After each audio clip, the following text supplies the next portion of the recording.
പ്രണയത്തിലായിരിക്കുന്ന പലരും കൗൺസിലിംഗ് ഹെൽപ്പിനായിട്ട് വരാറുണ്ട്. അവരുടെ പറയുന്ന പ്രശ്നങ്ങളിൽ പ്രധാനപ്പെട്ടതിൽ ഒന്നാണ്, ഞങ്ങൾ പ്രണയിച്ച് തുടങ്ങിയപ്പോഴത്തെ ആളല്ല ഇപ്പോഴത്തെ ആള്.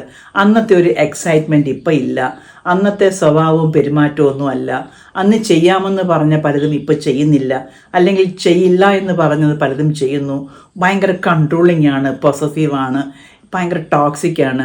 ഞങ്ങൾ ഇതേപ്പറ്റിയൊക്കെ പറഞ്ഞ് സംസാരിക്കുമ്പോൾ അത് വഴക്കിലാവുന്നു. ഇപ്പോഴേ ഇങ്ങനെ വഴക്കാണെങ്കിൽ ജീവിച്ചു തുടങ്ങുമ്പോൾ എങ്ങനെ ആയിരിക്കും എന്നുള്ളൊരു ഉത്കണ്ഠ. എന്തുകൊണ്ടെന്നാൽ ഇത് വേണ്ടാന്ന് വെച്ചുകൂടാന്ന് ചോദിക്കുമ്പോൾ അവർ പറയും, ഞാൻ കമ്മിറ്റ്മെൻറ്റിലായിപ്പോയി, ഇനി എങ്ങനെ നോ പറയും. അതൊരു വലിയ വിഷമം.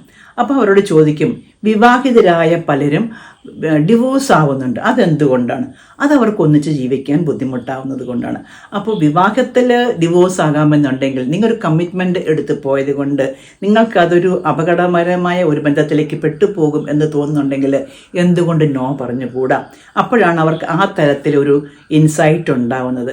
നമ്മൾ കമ്മിറ്റ്മെൻ്റ് എടുത്തപ്പോഴത്തെ ആളല്ല ഇപ്പോഴത്തെ ആൾ എന്ന് തിരിച്ചറിവുണ്ടാകുമ്പോൾ നമ്മൾ കുറ്റബോധമില്ലാതെ നോ പറയാൻ പറ്റും.